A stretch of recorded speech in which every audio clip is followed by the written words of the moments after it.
Did you know there's a relationship between hand washing and peptic ulcer? I'm sure you're surprised, but don't be, because in today's episode, we'll be looking at peptic ulcer. Don't go anywhere. Once we come back, I'll do justice to that.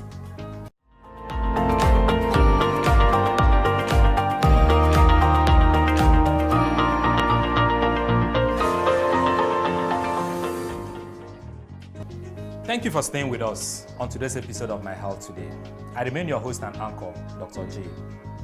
On My Health Today, we are discussing peptic ulcer disease. But then, there's a lot of confusion about peptic ulcer. A lot of people think that anybody who has abdominal pain has peptic ulcer. Now, peptic ulcer, by definition, is a sore on the lining of the stomach. Now, that's also a point of confusion for most people because a lot of people think the tummy and the stomach and the abdomen are the same. No.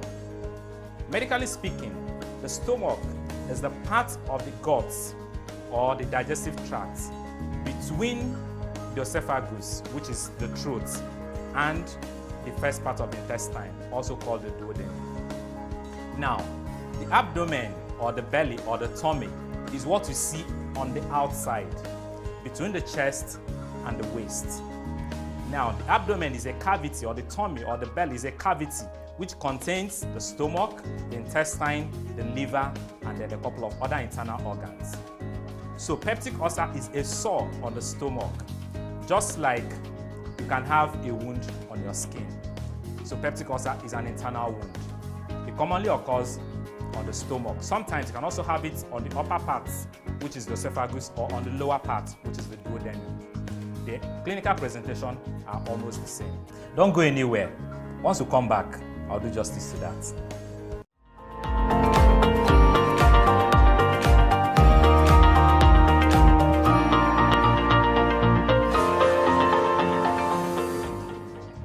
Welcome back.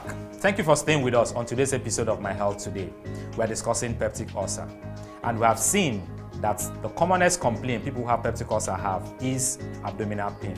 However, there are other symptoms associated with it, such as bloating, feeling of gas, vomiting, and then sometimes you notice that the stool is dark and soft.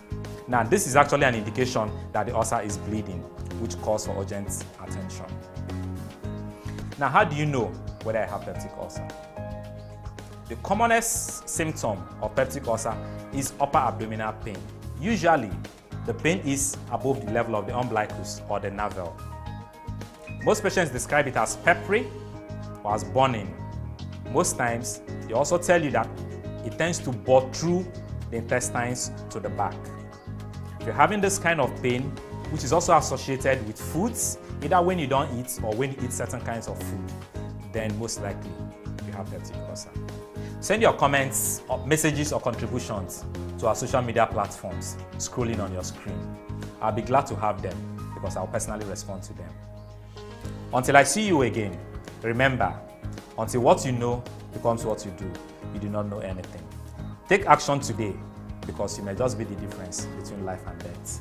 You may save somebody, yourself, or at least be of help.